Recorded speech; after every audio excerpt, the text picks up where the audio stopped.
Salut à tous, on se retrouve pour un tout premier gameplay sur Call of Duty Black Ops 3 en mode zombie. Donc là on se trouve actuellement sur la map Giants, qui est un remake de la map d'Erase, ce qui fait vraiment plaisir car cette map a vraiment été la meilleure de Call of Duty Advanced Warfare il y a déjà quelques années, et de retrouver des vieilles maps comme ça que j'ai sur un autre support que le PC auquel je joue actuellement, ça fait plaisir parce que j'ai l'impression de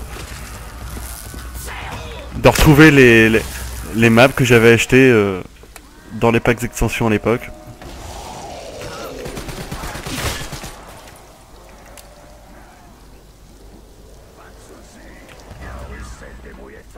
Donc voilà, au niveau des décors, ça n'a rien à voir. Dans la map d'Erase, ils ont même modifié le secret, qui est, je dirais, un peu plus compliqué.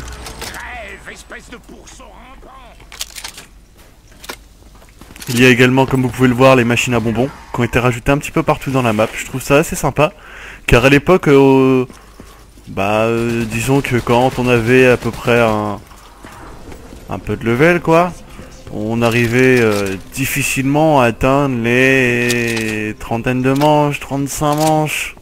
Et si on voulait dépasser quand même ces manches-là, il fallait avoir un très bon coéquipier qui se réanimait dès qu'il pouvait, et vice versa, quoi.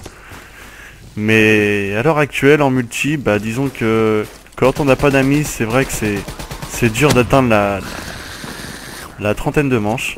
Et je trouve que ces petits bonbons là, ça donne vraiment un avantage certain pour pouvoir se sortir de passes difficiles.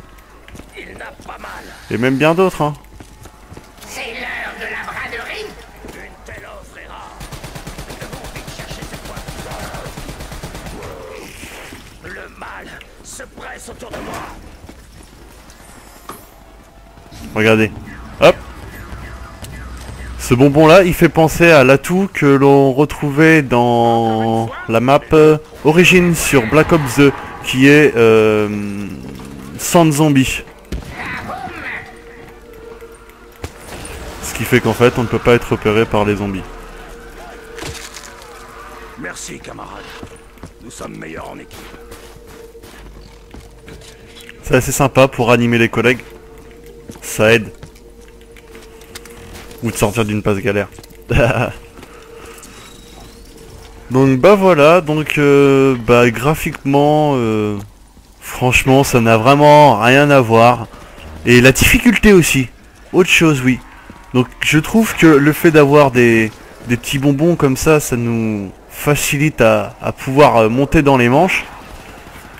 Mais aussi que contre ça, ils ont augmenté la difficulté dans le sens où c'est plus des doubles cas qu'on peut se prendre, c'est même des triples des fois. Ce qui reste assez...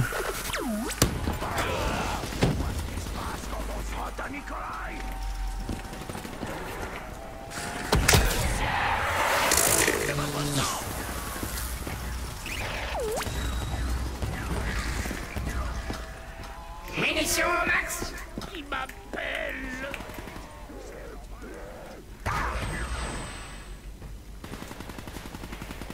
Donc voilà, je vais en profiter un petit peu que c'est la fin de manche. Donc vous voyez, hein, tout a été revu, tous les décors, les graphismes, tout ça. Autre petit point qui change, qui augmente aussi la difficulté. Le spawn des atouts sur cette map est aléatoire. C'est-à-dire là, c'est à l'heure actuelle Speed Cola, mais la prochaine fois que je lance la partie, je pourrais très bien trouver Mastodonte. Machine Sacré Punch, hein, toujours là, hein, toujours fidèle à elle-même. Petite nouveauté. Donc je vais vous demander d'observer mon arme. Vous voyez, j'ai un camouflage et un viseur, avec un autre accessoire que l'on ne voit pas, qui est une poignée ergonomique. Et vous voyez, tous ces accessoires là, on ne les a pas en améliorant la Sacré Punch, comme sur BO2 où il fallait raméliorer son arme pour changer d'accessoire.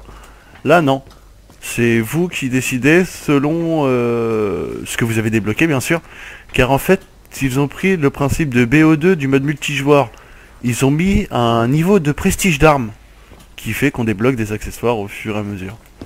Et donc autre grosse nouveauté, c'est que du coup la machine Sacré Punch sert non seulement à faire, quand on l'améliore une fois, les munitions améliorées, l'arme oublie détachable. Voyez, standard, enfin standard, avec des munitions améliorées. Et je vais la raméliorer une deuxième fois, et vu que les accessoires c'est nous qui les choisissons, ce coup-ci c'est pas les accessoires que ça change, mais voyez, sous le nom d'arme j'ai feu d'artifice. C'est en fait des munitions explosives, des munitions feu d'artifice.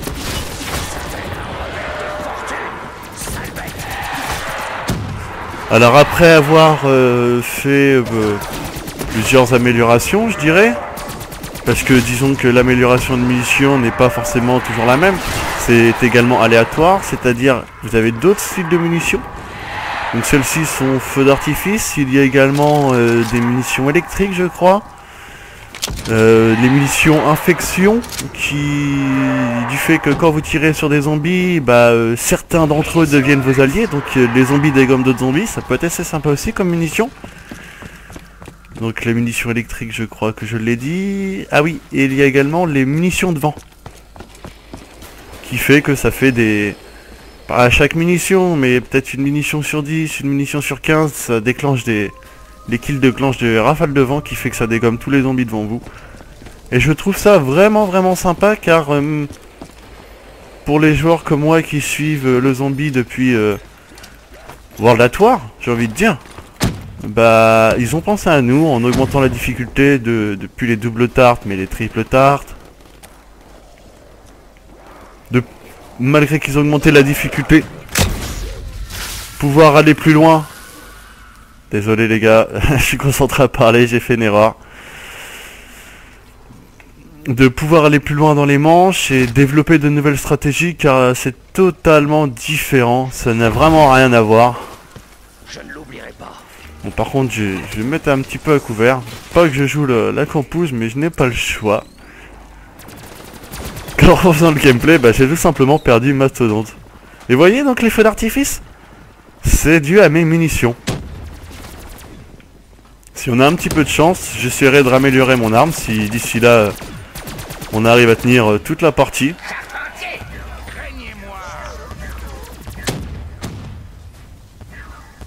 Car ce n'est pas garanti avec des gens qui jouent en multi. Pas toujours. Plus.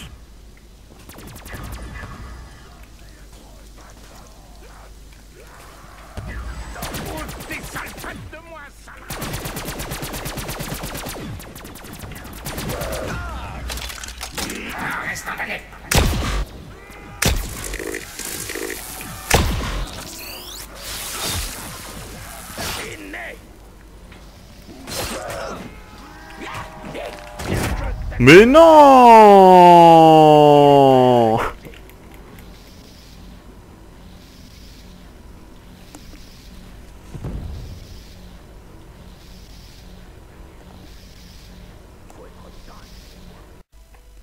Alors, désolé d'avoir coupé le gameplay comme ça, mais les gens ne m'ont pas ranimé et au final je suis mort et ils ont mis fin à la partie peu de temps après, donc j'ai préféré couper pour prendre la suite maintenant, car j'ai d'autres choses également à vous montrer. Donc voilà. Donc nous avons fait une vingtaine de manches. Dommage de ne pas avoir été plus loin, au moins c'est déjà pas mal et je suis tombé sur des gens qui me ranimaient, donc ça aurait pu être pire. Donc voilà, du coup, pour les munitions, je vous montrerai ça dans le prochain gameplay. Et à l'heure actuelle, je vais vous montrer les accessoires sur les armes. Ce que je vous parlais, que on n'avait pas besoin d'utiliser le Sacré Punch pour modifier les accessoires, c'est vous-même qui les avez mis à prestige d'armes, vous voyez.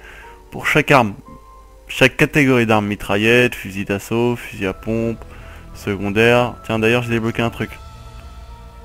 Vous voyez ? Mon arme est au niveau 5, du coup j'ai seulement quelques accessoires. Voyons ce que j'ai débloqué. Une crosse. Je préfère quand même la poignée ergo. Désolé.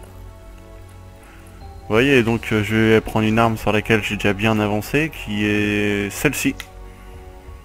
Donc vous voyez, il y a tous ces viseurs que l'on peut débloquer, tous ces accessoires que l'on peut mettre.